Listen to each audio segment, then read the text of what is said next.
Vous êtes-vous déjà demandé si tout ce que vous avez appris à l'Église trouvait réellement sa source dans les textes originaux du christianisme? Baruch Spinoza, à travers son analyse critique révolutionnaire des Écritures, a découvert quelque chose de profondément troublant.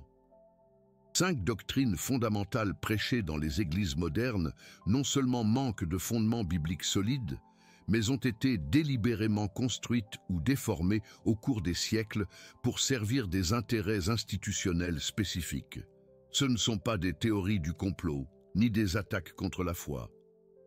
Ce sont des faits documentés, basés sur des preuves historiques, archéologiques et philologiques que Spinoza a méticuleusement rassemblées dans son traité théologico-politique de 1670. Aujourd'hui, nous allons examiner ces 5 mensonges les plus répandus et la manière dont ils se sont imposés comme des vérités inquestionnables.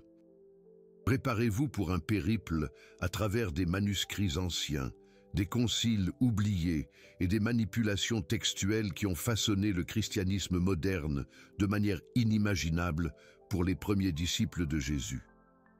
Commençons par la première et peut-être la plus fondamentale des distorsions, la doctrine de la Trinité, Père, Fils et Saint-Esprit, comme 3 personnes en une seule essence divine, est présentée dans les églises comme un enseignement central de Jésus. Mais Spinoza a découvert que cette doctrine n'existe dans aucun texte du Nouveau Testament original et a été littéralement votée comme dogme officiel seulement en 325 après J-B-C, près de 300 ans après la mort de Jésus. Examinons les faits historiques. Le concile de Nicée, convoqué par l'empereur romain Constantin, a réuni des évêques de tout l'Empire pour résoudre une dispute théologique qui divisait le christianisme. D'un côté, Arius, prêtre d'Alexandrie, enseignait que Jésus était subordonné au Père. De l'autre, Athanase défendait la coégalité entre le Père et le Fils. Ce que peu de gens savent, c'est que Constantin n'était même pas un chrétien baptisé lorsqu'il a convoqué ce concile. Il ne le fut que sur son lit de mort, des années plus tard. Sa motivation était purement politique. La dispute théologique menaçait la stabilité de l'Empire. Il avait besoin d'une décision officielle pour unifier le christianisme sous une seule doctrine. Spinoza a examiné les actes du concile, qui ont survécu en fragments, et a découvert des faits troublants. Le vote final a été de 218 évêques pour la position trinitaire contre seulement 2 pour la position arienne. Mais ce que les actes révèlent, c'est que plus de 300 évêques ont simplement boycotté le concile, refusant de participer à une décision théologique imposée par un empereur païen. Plus révélateur encore, les évêques qui ont voté en faveur de la Trinité n'ont pas basé leur décision sur des preuves bibliques claires, mais sur des arguments philosophiques influencés par le platonisme grec. Ils ont essentiellement importé des concepts de la philosophie grecque dans le christianisme, créant une synthèse que Jésus et les apôtres n'ont jamais enseignée. Le mot « Trinité » n'existe même pas dans la Bible. Il a été inventé par le théologien Tertullien à la fin du IIe siècle, près de 200 ans après Jésus-Christ. Et même Tertullien a admis qu'il utilisait un langage philosophique pour expliquer des concepts qui n'étaient pas explicitement enseignés dans les Écritures. Spinoza a analysé chaque passage du Nouveau Testament qui est cité aujourd'hui pour défendre la Trinité, et a découvert qu'aucune d'elles, lorsqu'elle est lue dans son contexte grec original, n'enseigne 3 personnes coégales en une seule essence divine. Le fameux passage de 1 Jean 5,7, « Car il y a 3 témoins dans le ciel, le Père, le Verbe et le Saint-Esprit, et ces 3 sont un », n'existait même pas dans les manuscrits grecs originaux. Ce passage a été littéralement inséré dans des traductions latines tardives et n'est apparu dans les manuscrits grecs qu'au XVIe siècle, plus de 1500 ans après que Jean ait écrit sa lettre. C'est une falsification documentée qui est encore citée dans les chaires aujourd'hui comme preuve biblique de la Trinité. Jésus, lorsqu'il parle de sa relation avec le Père, se place systématiquement en position subordonnée. Le Père est plus grand que moi. Jean 14, 28. Je ne puis rien faire de moi-même. Jean 5, 30. Le Père m'a envoyé. Jean 20, 21. Ce ne sont pas les déclarations de quelqu'un qui se voit comme coégal à Dieu, mais de quelqu'un qui se voit comme un représentant envoyé par Dieu. Paul, le principal théologien du Nouveau Testament, ne mentionne jamais la Trinité. Ses salutations aux églises sont systématiquement « grâce et paix de la part de Dieu notre Père et du Seigneur Jésus-Christ ». 2 personnes, pas 3. Lorsqu'il parle du Saint-Esprit, il le décrit comme la puissance de Dieu et non comme une personne séparée et coégale. La première formulation claire de la doctrine trinitaire n'apparaît qu'avec Athanase, au IVe siècle. Et même Athanase admet qu'il utilise un langage qui transcende la compréhension humaine normale, une manière élégante de dire qu'il inventait des concepts qui n'étaient pas clairement enseignés dans les Écritures. L'Église catholique fonde son autorité papale sur l'affirmation que Jésus a désigné Pierre comme premier chef de l'Église universelle, établissant ainsi la succession apostolique qui culmine dans la papauté moderne. Mais Spinoza a découvert que ce récit est une construction historique ultérieure qui contredit à la fois les récits bibliques et les preuves historiques du christianisme primitif. Le passage principal utilisé pour justifier la primauté de Pierre est Matthieu 16, 18, 19, où Jésus aurait dit « Tu es Pierre, et sur cette pierre je bâtirai mon église. Je te donnerai les clés du royaume des cieux. » Mais Spinoza démontre que cette interprétation ignore complètement le contexte culturel et linguistique original. Jésus parlait araméen, pas grec. En araméen original, Jésus aurait utilisé le mot képha, Pierre, à la fois pour le nom de Pierre et pour la pierre sur laquelle il bâtirait son église. Mais en grec, les traducteurs ont utilisé Pétros, petite pierre, caillou, pour Pierre, et Pétra, roche massive, fondation, pour la pierre de l'édification. Cette différence linguistique suggère que Jésus n'identifiait pas Pierre à la fondation de l'Église, mais le contrastait avec elle. De plus, le contexte immédiat montre que Jésus répondait à la confession de Pierre selon laquelle il, Jésus, était le Christ, le Fils du Dieu vivant. La pierre sur laquelle l'Église serait bâtie était cette révélation sur l'identité de Jésus et non la personne de Pierre spécifiquement. Mais allons au-delà de l'interprétation textuelle pour examiner les preuves historiques. Spinoza a examiné les registres des premiers siècles du christianisme et n'a trouvé aucune preuve que Pierre ait jamais été à Rome, encore moins qu'il ait fondé l'Église romaine ou servi comme son premier évêque. La tradition selon laquelle Pierre a été martyrisé à Rome et est enterré sous la basilique Saint-Pierre est totalement non documentée dans les registres chrétiens des 3 premiers siècles. La première mention de cette tradition n'apparaît qu'au IVe siècle, exactement au moment où l'Église consolidait son autorité politique sous Constantin. Plus révélateur encore, Paul, dans sa lettre aux Romains, écrite vers 57 après J.C. Paul, dans ses épîtres, envoie des salutations personnelles à plus de 25 personnes spécifiques au sein de l'Église de Rome. Si Pierre, le prétendu chef des apôtres, dirigeait effectivement l'Église romaine, il serait impensable que Paul ne le mentionne pas. Le silence est assourdissant. Lorsque Paul arrive finalement à Rome, comme le rapporte le livre des Actes, chapitre 28, il est accueilli par des frères locaux. Mais là encore, aucune mention de Pierre. Paul passe 2 années entières à Rome, rédigeant des lettres à d'autres églises, sans jamais évoquer le fait de travailler sous l'autorité de Pierre ou en collaboration avec lui. En réalité, Paul affirme explicitement avoir été appelé à être l'apôtre des gentils, Romains 11, 13, et que son ministère était indépendant des autres apôtres. Dans Galates 2, il décrit une confrontation directe avec Pierre sur des questions de doctrine, se plaçant sur un pied d'égalité, non pas comme un subordonné. Spinoza a également examiné la structure organisationnelle des premières églises chrétiennes et a constaté qu'elles fonctionnaient sous une direction collective de presbytres anciens et non sous l'autorité monarchique d'un seul évêque. Le concept d'épiscopat monarchique, un évêque gouvernant une région, ne s'est développé qu'au IIe siècle, bien après l'ère apostolique. La liste officielle des premiers papes compilée par l'Église catholique est hautement suspecte. L'un, soi-disant le deuxième pape après Pierre, n'est mentionné qu'une seule fois dans le Nouveau Testament, de Timothée 4, 21, simplement comme quelqu'un qui a envoyé des salutations avec d'autres. Il n'y a aucune preuve qu'il ait occupé une position de leader particulière à Rome. Clément et Clète, les soi-disant troisième et quatrième papes, sont des figures historiques encore plus nébuleuses. Clément est connu pour une lettre qu'il a écrite à l'église de Corinthe, mais dans cette lettre, il ne revendique jamais l'autorité papale, ni la succession apostolique de Pierre.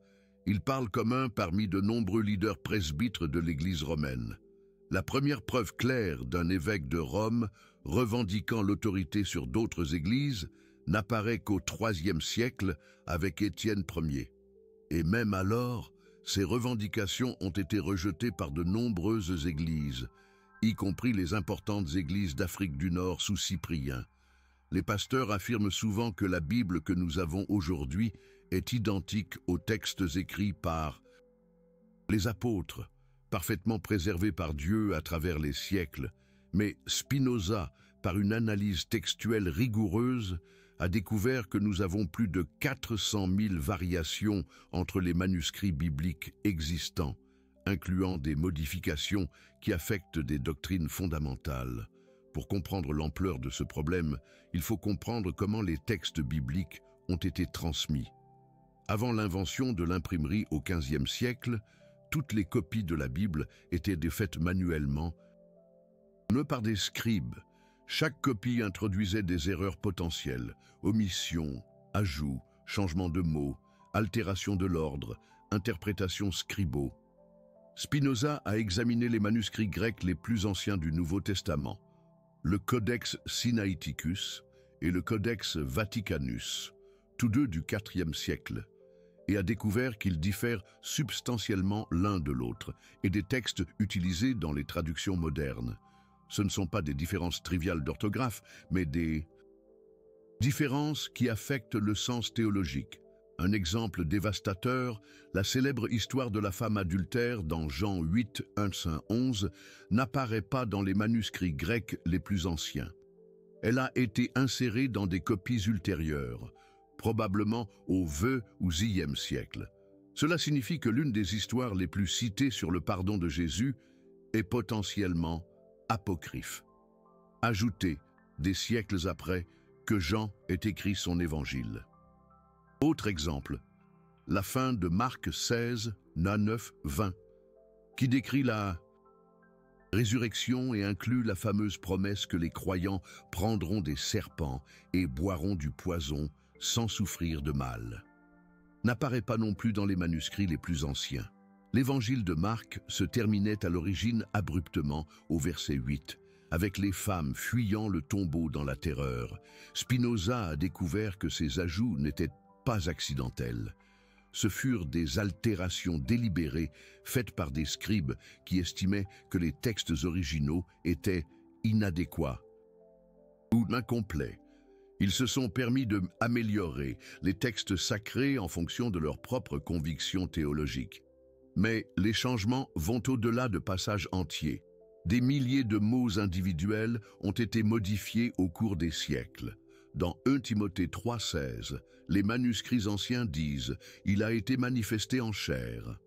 Mais des copies ultérieures ont changé en « Dieu a été manifesté en chair ». Une petite modification qui renforce la doctrine de la divinité du Christ. Dans 1 Jean 5, 7, 8. Comme nous l'avons déjà mentionné, la fameuse virgule johannique a été complètement fabriquée. Les manuscrits grecs originaux disent « Il y en a 3 qui rendent témoignage, l'esprit, l'eau et le sang ». Et ces 3 sont un, mais des scribes latins ont ajouté « au ciel, le Père, le Verbe et le Saint-Esprit », et ces trois sont un. Et il y en a trois qui rendent témoignage sur la terre. Cette fabrication était si évidente que lorsque Érasme a compilé son Nouveau Testament grec au XVIe siècle, il l'a initialement exclu. Mais il a subi une pression politique et religieuse si intense qu'il a été forcé de l'inclure dans les éditions ultérieures, même en sachant qu'elle était fausse. Cette version falsifiée est devenue la base de la King James Bible et d'autres traductions influentes. Spinoza a également découvert des preuves de modification systématique visant à supprimer certaines traditions chrétiennes primitives. Les références à la direction féminine dans l'Église primitive ont été systématiquement diminuées ou modifiées. Dans Romains 16, 7, Paul mentionne Junia comme éminente parmi les apôtres, mais des scribes ultérieurs ont changé le nom en Junias, masculin, car ils ne pouvaient pas accepter qu'une femme soit reconnue comme apôtre. Le processus de canonisation, décider quel livre serait inclus dans la Bible officielle, a également été beaucoup plus politique et arbitraire que ce qui est généralement enseigné. Le canon du Nouveau Testament n'a pas été officiellement établi avant le Concile de Carthage en 397 après J. De près de 400 ans après le Christ. Pendant ces 4 siècles, différentes communautés chrétiennes utilisaient différentes collections de textes sacrés. De nombreux textes chrétiens primitifs, qui étaient largement lus et respectés dans les premiers siècles, ont été délibérément exclus du canon officiel. L'Évangile de Thomas, la Didaché, enseignement des 12 apôtres, la première lettre de Clément, et des dizaines d'autres textes étaient considérés comme sacrés par de nombreuses communautés chrétiennes primitives. L'exclusion de ces textes n'était pas basée sur des critères objectifs d'authenticité ou d'inspiration divine, mais sur des considérations politiques quant aux textes qui soutenaient les doctrines que l'Église institutionnelle souhaitait promouvoir. Les textes qui mettaient l'accent sur l'expérience spirituelle individuelle, le leadership féminin ou des interprétations hétérodoxes de la nature du Christ ont été systématiquement supprimés. La pratique du baptême des enfants est présentée par la plupart des confessions chrétiennes comme un ordre direct de Jésus et une pratique établie par les apôtres. Mais Spinoza découvrit que cette pratique n'a aucune base dans le Nouveau Testament et qu'elle ne fut introduite dans l'Église qu'au IIIe siècle, en réponse à des préoccupations non théologiques, mais purement pragmatiques, liées à la mortalité infantile extrêmement élevée de l'époque. Jésus fut baptisé adulte par Jean-Baptiste. Tous les baptêmes décrits dans le livre des Actes concernent des adultes ayant fait une confession de foi consciente. Le baptême était perçu comme un symbole public d'une décision personnelle de suivre le Christ, et non comme un rite effectué sur des enfants incapables de comprendre ou de choisir. Le mot grec « baptizo » signifie « immerger » ou « plonger complètement ». Il était utilisé pour décrire le processus de teinture des vêtements, en les plongeant entièrement dans un colorant, ou encore pour décrire le naufrage des navires en bataille. Le concept était celui d'une submersion totale, symbolisant la mort à l'ancienne vie et la résurrection à une nouvelle vie en Christ. Ce symbolisme ne prend sens que s'il est réalisé par une personne conscientement impliquée dans la transition spirituelle qu'il représente. Un enfant qui ne comprend ni la mort spirituelle, ni le repentir, ni la renaissance, ne peut participer de manière significative au symbolisme qui définit le baptême biblique. Spinoza retraça l'origine historique du baptême des enfants et découvrit qu'il n'avait pas commencé par une révélation théologique, mais par une anxiété pastorale. Au IIIe siècle, la mortalité infantile était extrêmement élevée. Les parents chrétiens étaient terrorisés par la possibilité que leur bébé meure sans être baptisé et par conséquent soit exclu du salut. Tertullien, au début du IIIe siècle, fut l'un des premiers théologiens à défendre le baptême des enfants. Mais il le fit sur la base de la doctrine du péché originelle d'Augustin, et non sur un enseignement biblique direct. La logique était la suivante. Si les enfants naissent avec le péché hérité d'Adam, ils ont besoin du baptême pour enlever ce péché et garantir leur salut s'ils meurent prématurément. Mais cette logique crée d'énormes problèmes théologiques. Si le baptême est nécessaire au salut, qu'est-il advenu de tous les enfants morts avant le Christ? Qu'advient-il des enfants de familles non chrétiennes? La doctrine condamne en effet des millions d'innocents à la damnation éternelle. Sur la seule base de leur situation de naissance, plus problématique encore, Jésus a explicitement enseigné le contraire.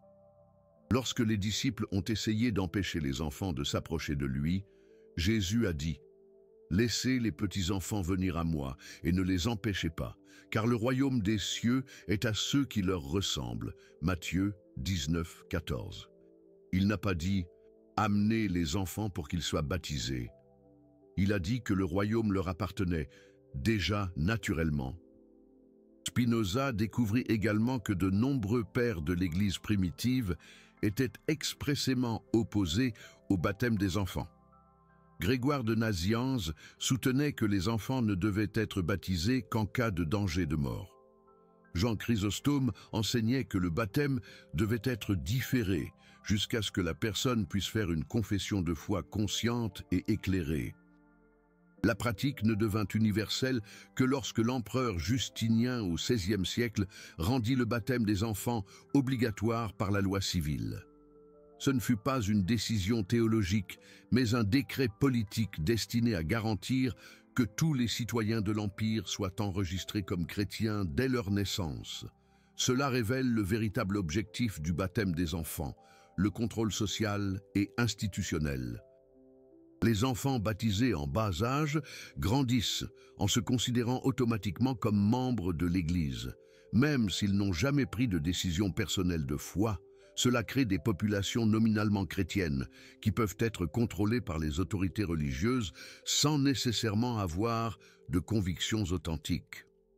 La pratique exigeant que les membres de l'Église versent 10% de leurs revenus à titre de dîme est présentée comme un commandement biblique qui s'applique aux chrétiens modernes.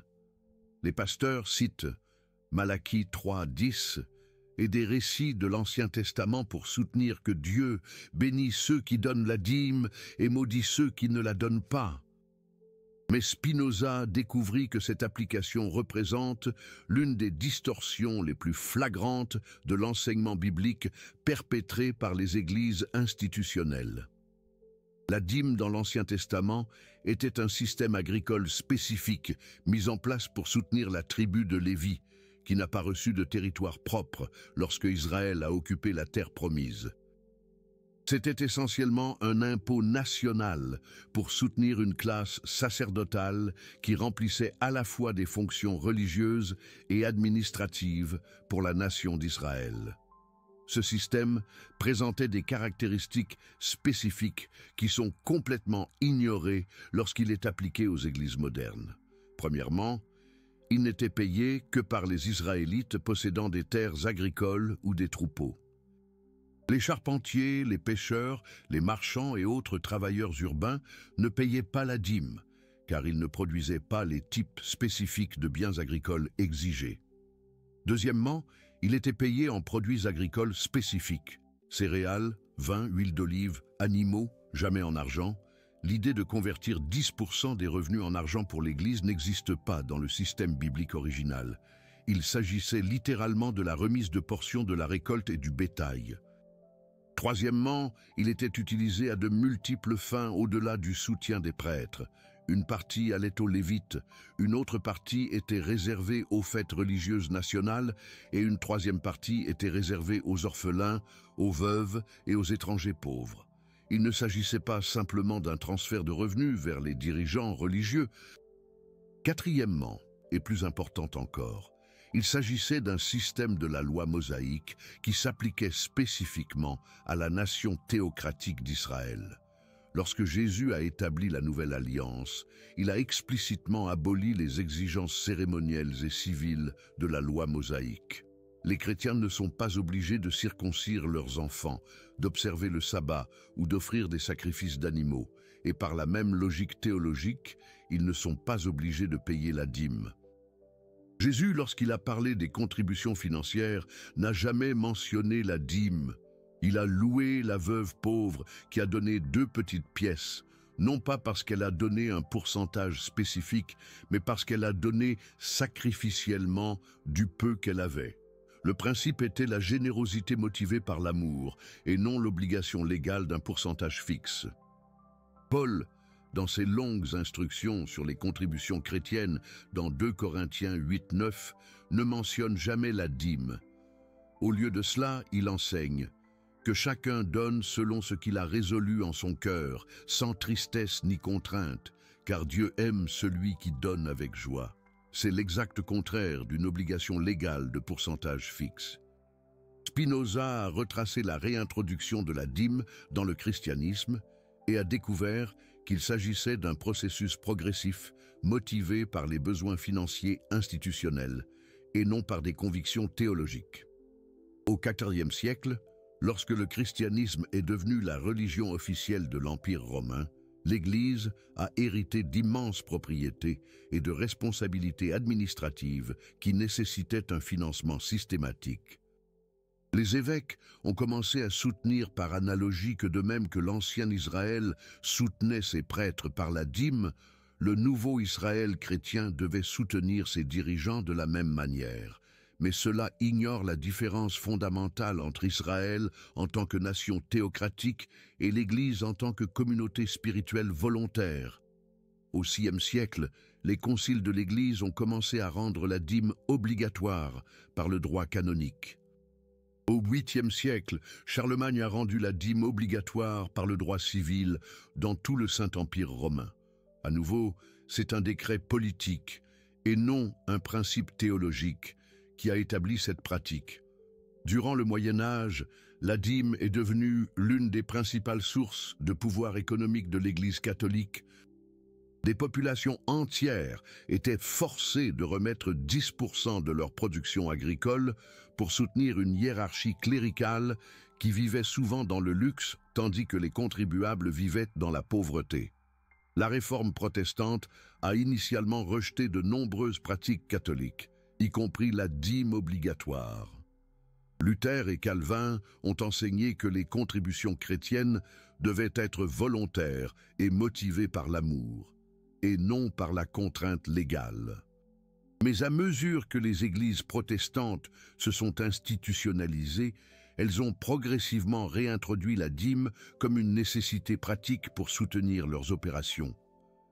Aujourd'hui, la doctrine de la dîme est souvent prêchée, avec la promesse que Dieu bénira financièrement ceux qui dîment fidèlement. Les pasteurs citent Malachie 3:10, « Apportez toutes les dîmes et mettez-moi à l'épreuve, dit l'Éternel des armées, pour voir si je n'ouvre pas pour vous les écluses des cieux, et si je ne verse pas sur vous en abondance des bénédictions, jusqu'à ce qu'il n'y ait plus assez de place pour les recevoir, comme s'il s'agissait d'un contrat financier avec Dieu. » Mais Spinoza démontre que cela représente une distorsion fondamentale du message biblique sur la richesse et la spiritualité. Jésus a constamment enseigné que la richesse matérielle est un obstacle spirituel et non un signe de bénédiction divine. Il est plus facile à un chameau de passer par le trou d'une aiguille qu'à un riche d'entrer dans le royaume de Dieu.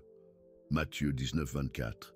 La théologie de la prospérité, qui promet un retour financier sur investissement religieux, est littéralement le contraire de ce que Jésus a enseigné sur la relation entre l'argent et la spiritualité. C'est une commercialisation de la foi qui transforme l'adoration en transaction commerciale. Spinoza soutient que la dîme moderne représente l'une des formes les plus sophistiquées d'exploitation financière jamais développées.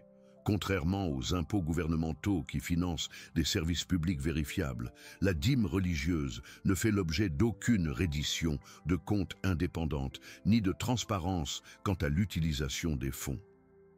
De nombreux pasteurs qui prêchent inlassablement sur la dîme vivent dans des mansions, conduisent des voitures de luxe et accumulent des richesses personnelles substantielles, tandis que leurs paroissiens luttent financièrement. Cela inverse complètement le modèle biblique où les leaders spirituels étaient connus pour leur simplicité et leur sacrifice et non pour leur opulence et leur accumulation. Ces 5 mensonges révèlent un schéma cohérent. Des doctrines et des pratiques ont été développées au fil des siècles pour servir les intérêts institutionnels de l'Église organisée et non pour préserver les enseignements originaux de Jésus et des apôtres. Le christianisme a été progressivement transformé d'un mouvement spirituel basé sur une relation personnelle avec Dieu en un système de contrôle social basé sur l'obéissance aux autorités religieuses. La Trinité a été formulée pour résoudre des conflits politiques et créer une unité doctrinale impériale. La primauté papale a été construite pour justifier une autorité centralisée sur toutes les églises chrétiennes. L'affirmation d'une préservation parfaite de la Bible était nécessaire pour maintenir l'illusion que les doctrines ultérieures étaient basées sur une révélation originale. Le baptême des enfants a créé des populations automatiquement affiliées à l'Église. La dîme obligatoire a fourni un financement systématique aux hiérarchies ecclésiastiques. Chacune de ces innovations avait une logique institutionnelle claire, mais elle s'est progressivement éloignée de la simplicité et de la spiritualité du christianisme primitif. Le résultat a été la création d'un système religieux qui contredit souvent les enseignements mêmes qu'il prétend représenter. Spinoza n'attaquait pas la foi chrétienne authentique, mais attirait l'attention sur la façon dont les institutions religieuses peuvent corrompre les traditions spirituelles authentiques lorsqu'elles privilégient le pouvoir, le contrôle et les ressources par rapport à la croissance spirituelle et au service compatissant. Son analyse critique offre l'occasion de redécouvrir le christianisme original, libéré des distorsions accumulées au fil des siècles. Cela ne nécessite pas l'abandon de la foi, mais une purification de la foi, un retour aux enseignements et aux pratiques qui reflètent réellement l'esprit et le message de Jésus. Les preuves historiques sont claires. Une grande partie de ce qui est présenté comme du christianisme biblique fondamental est en réalité une innovation institutionnelle ultérieure. Reconnaître cela n'affaiblit pas la foi authentique, il la renforce en supprimant les obstacles humains qui empêchent une connexion directe avec les sources spirituelles originales. La vérité historique libère, et la vérité sur ces 5 mensonges les plus répandus est qu'ils représentent des couches de tradition humaine, qui obscurcissent, au lieu d'éclairer, le chemin spirituel que Jésus a enseigné à l'origine. Il appartient à chacun de décider s'il aura le courage de rechercher cette vérité originale, même lorsqu'elle contredit des siècles d'enseignements institutionnels établis. Spinoza n'a pas seulement documenté ces falsifications historiques, mais il a également analysé en profondeur leurs conséquences sur la psychologie individuelle et l'organisation sociale. Chacun de ces 5 mensonges a créé des formes spécifiques de contrôle mental et de dépendance institutionnelle qui persistent à ce jour. La doctrine de la Trinité, étant philosophiquement complexe et contradictoire, a créé ce que Spinoza a appelé une soumission intellectuelle forcée. Lorsque les gens apprennent dès leur plus jeune âge à accepter des concepts qui n'ont aucun sens logique, ils prennent l'habitude de supprimer la remise en question critique des questions religieuses. Cela les rend plus susceptibles d'accepter d'autres doctrines contestables sans analyse adéquate. Cette soumission intellectuelle a des conséquences qui vont bien au-delà de la religion. Les personnes entraînées à accepter des contradictions logiques comme des mystères sacrés ont plus de difficultés à penser de manière critique à la politique, à l'économie et aux questions sociales. Elles deviennent des cibles faciles à manipuler pour toute autorité qui utilise un langage religieux pour justifier ses positions. Spinoza a documenté comment les dirigeants tout au long de l'histoire ont exploité cette soumission intellectuelle religieuse pour justifier les guerres, l'oppression sociale et l'exploitation économique. Lorsque les gens sont conditionnés à accepter que les voies de Dieu sont mystérieuses et incompréhensibles, ils deviennent également plus susceptibles d'accepter que les voies de l'autorité sont mystérieuses et incompréhensibles. Le mensonge sur la primauté papale a créé un modèle d'autorité spirituelle centralisée qui a ensuite été imité par des dictateurs laïques. L'idée qu'une personne puisse être le représentant infaillible de Dieu sur terre a créé un précédent dangereux pour une autorité absolue et inquestionnable. Adolf Hitler, Joseph Staline et d'autres dictateurs modernes ont utilisé un langage pseudo-religieux pour créer des cultes de la personnalité basés sur le modèle papal d'autorité infaillible. Un modèle qui, pendant des siècles, a façonné la pensée occidentale. Plus subtilement, la structure hiérarchique de l'Église catholique a entraîné les populations européennes, pendant plus d'un millénaire, à accepter que l'autorité descend du haut vers le bas, à travers une chaîne de commandements rigides. Et que remettre en question cette autorité est un péché moral, une mentalité qui s'est facilement transposée aux structures politiques autoritaires lorsque des dirigeants laïcs ont pris le pouvoir. L'affirmation que la Bible a été parfaitement préservée a créé un fondamentalisme textuel qui empêche toute adaptation intelligente aux nouvelles circonstances. Lorsque les gens croient avoir un accès direct aux paroles inchangées de Dieu, ils deviennent résistants aux nouvelles informations, au progrès scientifique et au changement social nécessaire, une rigidité intellectuelle qui a profondément marqué l'histoire. Ce fondamentalisme biblique a également engendré des milliers de confessions chrétiennes concurrentes, chacune prétendant détenir l'interprétation correcte de la Bible parfaite. Le résultat, une fragmentation massive du christianisme et des siècles de conflits religieux, des croisades aux guerres sectaires modernes au Moyen-Orient et en Irlande, une histoire sanglante et chaotique. Le baptême des enfants a créé des identités religieuses obligatoires qui précèdent tout choix conscient. Des personnes baptisées bébés grandissent en se considérant automatiquement comme membres d'une tradition religieuse spécifique, même si elles n'ont jamais étudié ces croyances ou fait un engagement personnel authentique. Cela conduit à des populations nominalement religieuses qui suivent les traditions par inertie sociale plutôt que par conviction personnelle. Ces individus sont facilement manipulables par les leaders religieux car ils s'identifient comme membres du groupe, mais sans une compréhension profonde des principes que le groupe représente supposément. Une fragilité spirituelle et intellectuelle.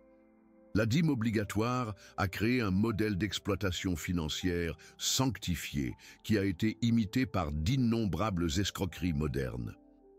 La promesse que Dieu bénira financièrement ceux qui contribuent à des causes religieuses a établi un précédent psychologique pour les investissements spirituels qui promettent des retours matériels. Cette mentalité rend les gens vulnérables aux systèmes pyramidaux, aux fraudes d'investissement et à d'autres escroqueries qui utilisent un langage semi-religieux pour exploiter la tendance humaine à croire que des contributions financières peuvent entraîner des bénédictions surnaturelles. Une vulnérabilité face à la manipulation. Spinoza ne proposait pas simplement de détruire ces traditions établies, mais de les remplacer par une approche plus authentique des enseignements originaux qu'elles ont corrompus. Il a esquissé des principes pratiques pour une spiritualité fondée sur des preuves historiques réelles plutôt que sur des traditions institutionnelles postérieures. Une démarche rationnelle et rigoureuse. Premièrement, une spiritualité authentique doit être fondée sur l'expérience directe et la compréhension rationnelle, et non sur l'acceptation aveugle de doctrines contradictoires. L'idée que Dieu est un homme parfaitement simple, non divisé en personnes multiples, est plus logique et plus cohérente avec les traditions monothéistes originales du judaïsme et du christianisme primitif. Une vision radicalement différente. Cette unité divine ne diminue pas l'importance de Jésus, mais l'éclaire. Jésus peut être vu comme le représentant humain parfait de Dieu, un canal par lequel la nature divine s'exprime sous une forme compréhensible pour les êtres humains. Cela préserve la révérence pour Jésus sans créer de contradictions logiques sur sa relation avec Dieu le Père, une synthèse intelligente. Deuxièmement, l'autorité spirituelle authentique doit être distribuée plutôt que centralisée. Le modèle original du christianisme était celui de communautés locales, dirigées par de multiples anciens qui servaient par consensus, et non par une monarchie spirituelle contrôlée par une hiérarchie distante. Ce modèle distribue le pouvoir et la responsabilité, rendant l'abus d'autorité plus difficile et le développement spirituel plus probable. Lorsque plusieurs personnes partagent le leadership, elles peuvent corriger les erreurs les unes des autres et fournir des perspectives diverses sur des questions complexes. Une démocratisation de la foi. Troisièmement, les textes sacrés doivent être étudiés en étant conscients de leur histoire de transmission et de leur contexte culturel d'origine. Cela ne diminue pas leur valeur spirituelle, mais augmente leur pertinence pratique. Lorsque nous comprenons comment et pourquoi ces textes ont été écrits, nous pouvons appliquer leurs principes plus intelligemment aux circonstances modernes. Cette approche critique des textes nous libère également des interprétations littéralistes qui contredisent souvent les preuves scientifiques et l'expérience humaine commune. Nous pouvons préserver la sagesse spirituelle des textes sans être obligés d'accepter la cosmologie ou l'histoire pré-scientifique comme un fait littéral. Une lecture critique et nuancée. Quatrièmement, les pratiques spirituelles doivent être fondées sur un choix conscient et éclairé, et non sur des traditions imposées dans l'enfance. Le baptême, l'adhésion à une église, les engagements financiers et d'autres pratiques religieuses n'ont un sens authentique que s'ils résultent d'une décision mûre fondée sur la compréhension et la conviction personnelle. Cela signifie que les traditions religieuses doivent fonctionner comme des ressources disponibles pour la quête spirituelle et non comme des systèmes obligatoires qui contrôlent l'identité et le comportement dès la naissance. Les gens doivent être libres d'explorer, de questionner, de choisir et de modifier leurs pratiques spirituelles à mesure qu'ils grandissent en compréhension et en expérience. Une liberté de conscience. Cinquièmement, les contributions financières aux causes spirituelles doivent être motivées par une générosité authentique et le soutien de valeurs partagées, et non par des promesses de retour matérielles ou la peur d'une malédiction divine. La vraie générosité est sa propre récompense, car elle exprime une connexion compatissante avec les autres êtres humains. Cette approche crée une viabilité financière basée sur un soutien volontaire plutôt que sur une exploitation systématique. Les communautés spirituelles qui fonctionnent sur la base d'une générosité authentique ont tendance à être plus saines, plus axées sur le service et moins sujettes à la corruption que celles qui sont fondées sur des obligations financières obligatoires. Une éthique de la générosité. Les découvertes de Spinoza sur ces 5 mensonges fondamentaux ont des implications qui vont bien au-delà de la religion organisée. Elles révèlent des schémas de manipulation institutionnelle qui se répètent en politique, dans les médias, dans l'éducation et dans d'autres secteurs de la société moderne. La technique de créer des doctrines contradictoires qui exigent la soumission intellectuelle est régulièrement utilisée par les politiciens qui promeuvent des politiques qui bénéficient à leur classe de partisans tout en prétendant servir l'intérêt public général. Les électeurs conditionnés à accepter les contradictions religieuses sont plus susceptibles d'accepter les contradictions politiques. Une analyse percutante. La concentration du pouvoir entre les mains de figures supposément infaillibles est une pratique courante dans les organisations corporatives, gouvernementales et éducatives. Les PDG, les présidents et autres dirigeants cultivent souvent des images de sagesse spéciale et de visions uniques qui justifient un pouvoir incontestable sur les autres. Une réflexion qui résonne aujourd'hui. L'affirmation selon laquelle une information a été parfaitement préservée et ne doit pas être remise en question se manifeste sous la forme de traditions corporatives, de précédents juridiques non examinés et de programmes éducatifs qui résistent à une mise à jour fondée sur de nouvelles épreuves.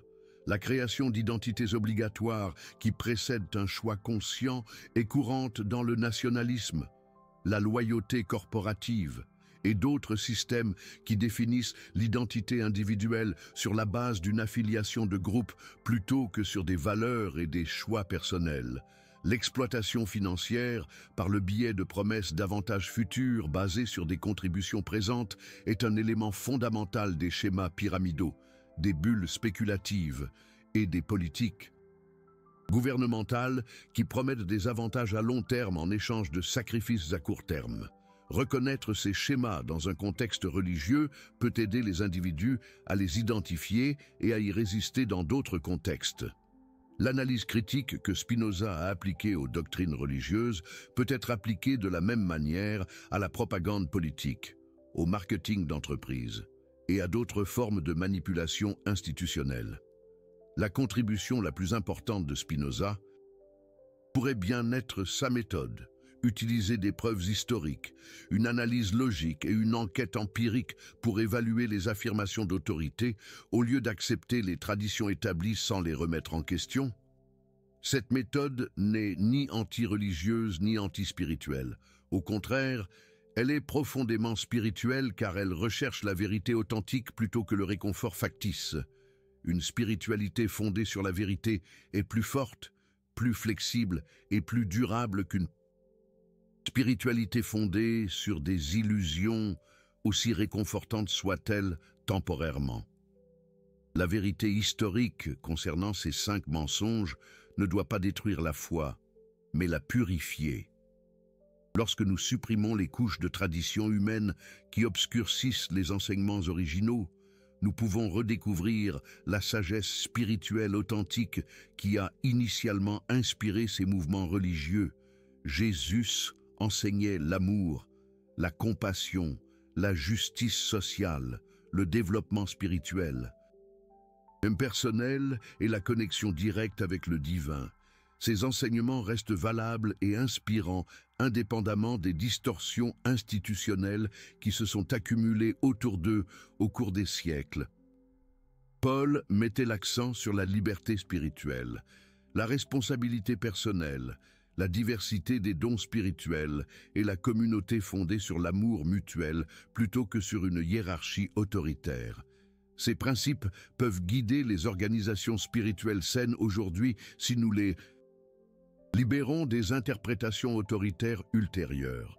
Les premiers chrétiens pratiquaient la simplicité de vie, le partage des ressources, un leadership collectif et se concentraient sur le développement spirituel plutôt que sur le pouvoir institutionnel. Ces valeurs peuvent inspirer un mouvement spirituel renouvelé qui réponde aux besoins humains authentiques plutôt qu'aux ambitions institutionnelles.